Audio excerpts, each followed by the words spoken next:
네, 오늘 이데올로기의 순간대상 시간입니다. 지난주에 이어서 자본주의에 대한 막스와 락강의 관점 차이 마지막 후반부를 다뤄보겠습니다.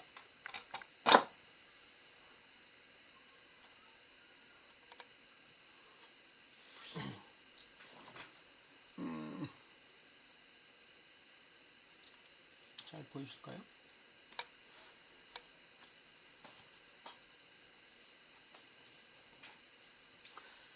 네, 자본주의에 대해서 막스와 락강의 관점 차이 두 번째 시간입니다. 형식적 포섭은 현실적 포섭에 앞선다. 형식이 있고 내용이 담기는 것이죠. 즉 자본은 자신이 설립한 생산과정을 그대로 포섭하고 그 이후에야 비로소 생산과정과 생산력이 조화를 이루도록 생산력을 구현하며 단계적으로 변화시킨다. 그렇다면 위에서 언급한 단순화된 발상과 대조적으로 바로 생산관계의 형식, 즉 틀, 이 생산력의 발달을, 즉 내용의 발달을 추동하게 되는 것이다. 그렇죠. 생산관계의 형식이 이 틀이라는 게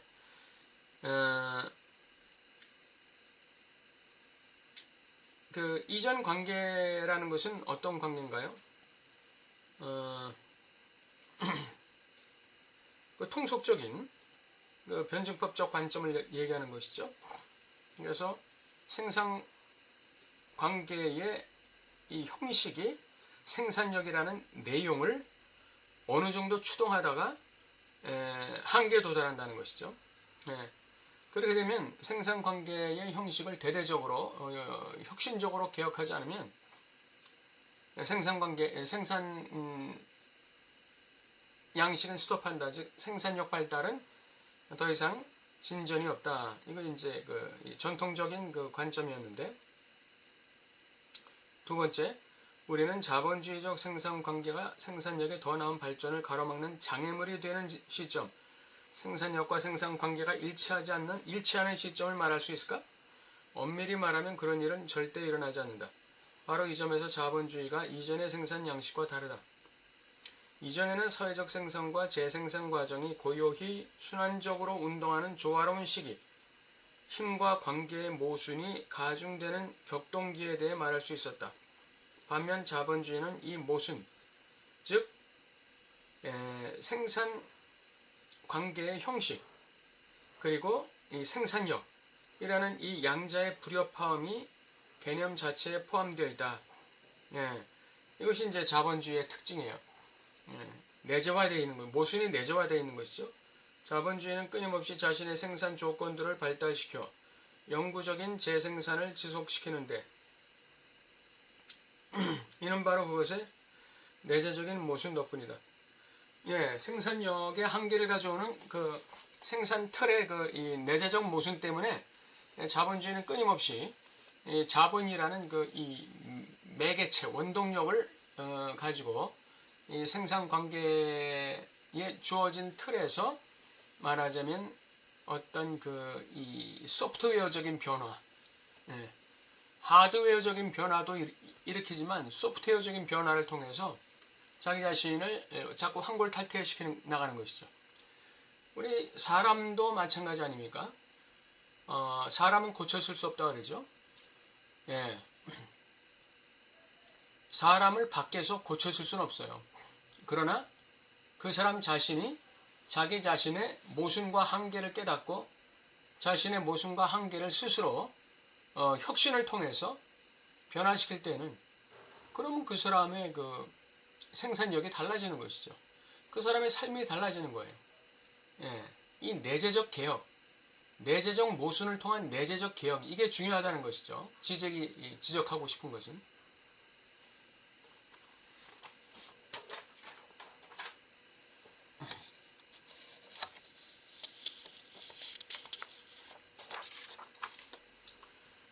요점은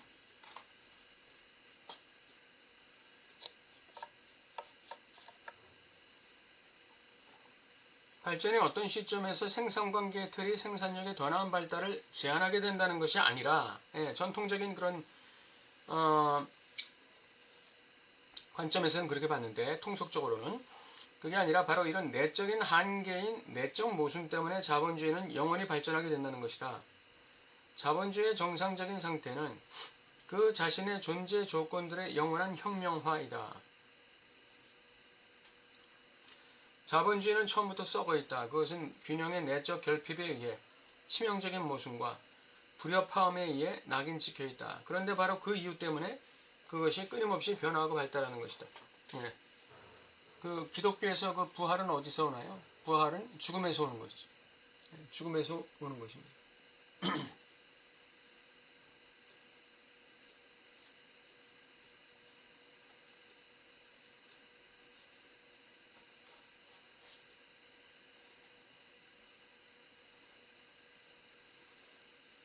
그 발전이라는 것은 그 모순에서 비합리성에서 오는 것이죠. 그 균열에서 오는 것이죠. 낙강 정심석에서도 욕망은 어디서부터 출발합니까? 결의에 대한 지각에서 출발하는 것이 바로 욕망의 변증법이죠. 같은 얘기가 되겠죠. 그 내적 모순 때문에 영원한 혁명화가 가능하다. 자체적인 혁명이죠. 외부에서 어떤 뭐 두드려 부시는 게 들어오는 게 아니죠. 외부로부터 즉 메타적 입장에서의 어떤 이 혁명이 아니라 내적인 자본주의 내적인 그런 혁명이죠.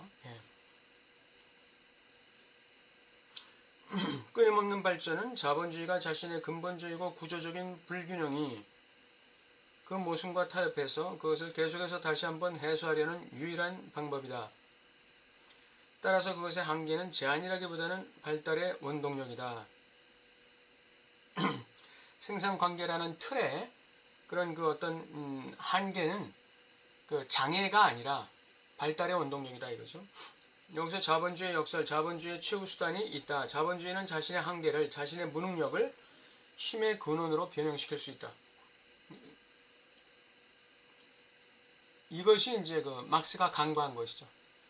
근데 사실 간과한 게 아니에요. 이걸 다 알면서도 부인한 거, 모른 채 한 것이죠. 썩으면 썩을수록 내재적 모순이 가중될수록 그것은 생존을 위해 자신을 더 혁명화해야 한다. 그 헤겔이 절대지를 향해서 나아가는 그 변증법적 과정이 바로 여기에 있는 것이죠.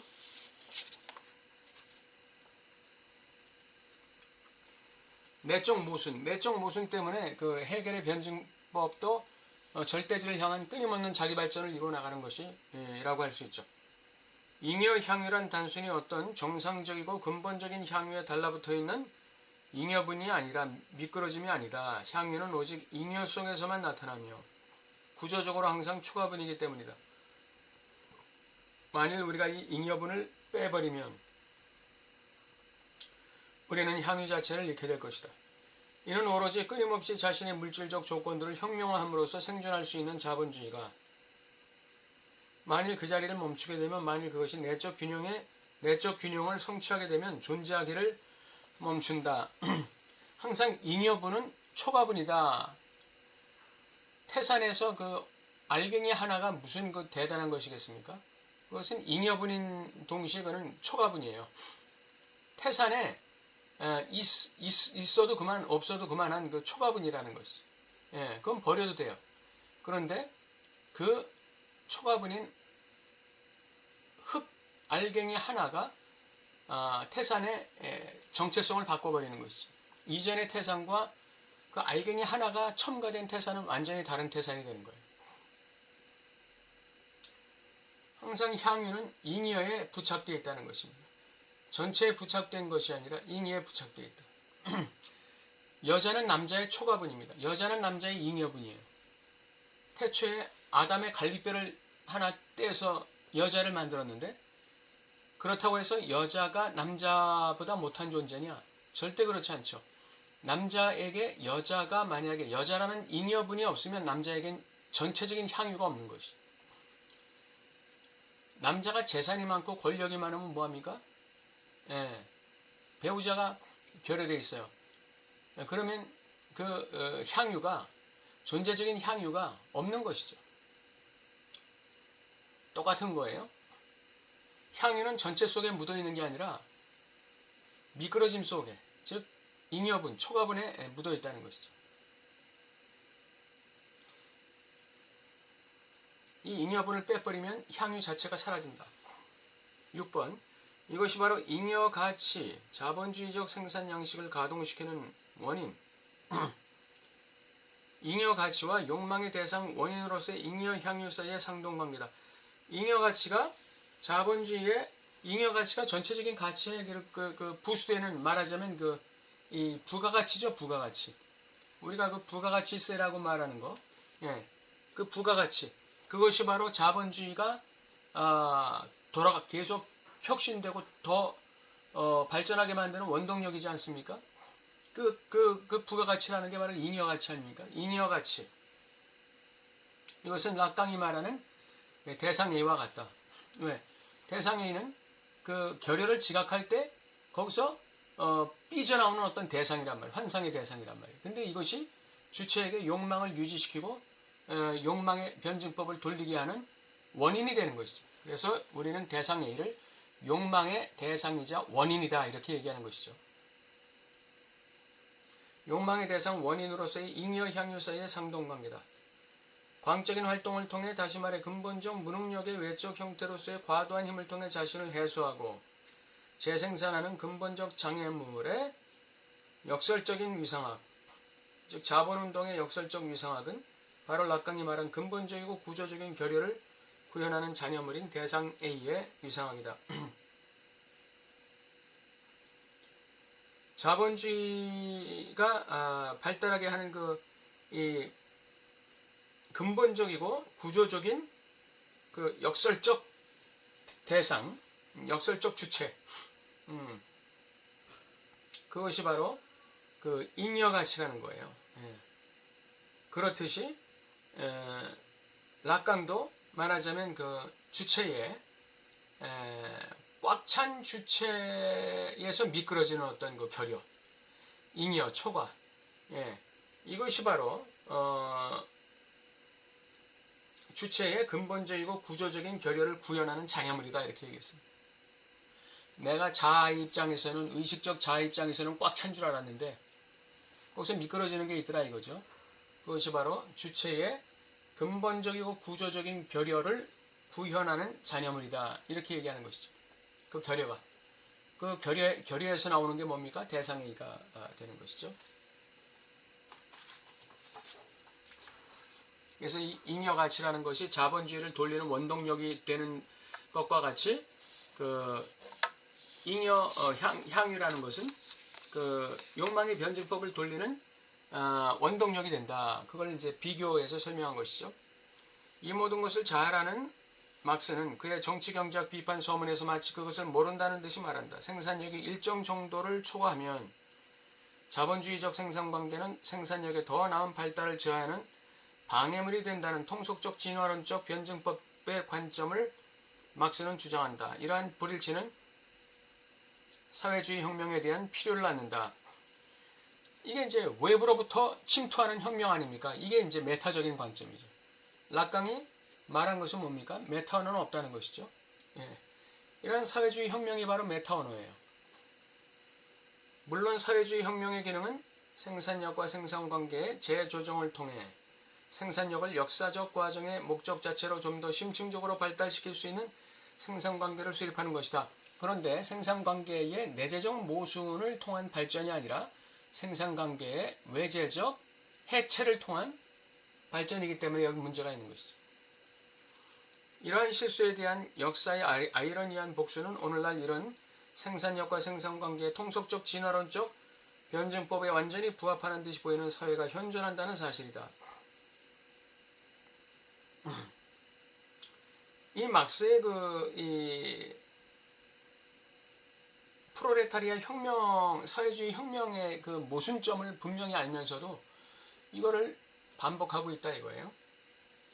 막스를 참조함으로써 자신을 정당화하는 현실 사회주의가 그것이다. 이것이 빠른 산업화를 가능하게 했지만 생산력이 일정한 단계에 이르면 더 이상의 성장이 제한된다는 주장은 이미 상투적인 말이 되지 않았는가. 옛날에 이미 했던 얘기가 아니냐 이거죠. 이런 그 실수를 반복하고 있는 것이 오늘날의 사회주의다 이거죠.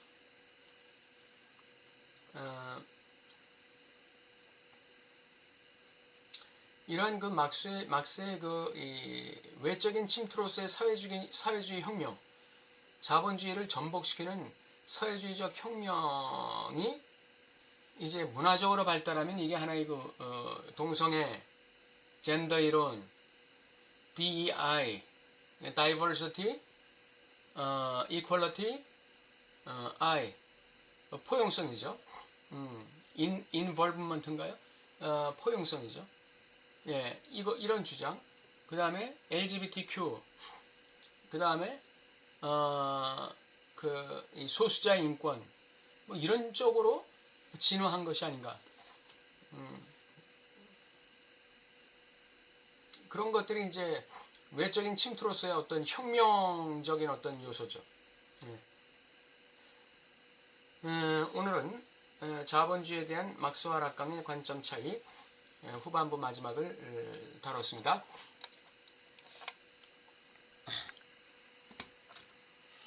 네, 지적이 우리에게 제시하는 그런 그 주장에 한 그 일리가 있다 이렇게 보고 그러한 주장이 현 시대에 어떻게 우리에게 시사하는 바가 뭐냐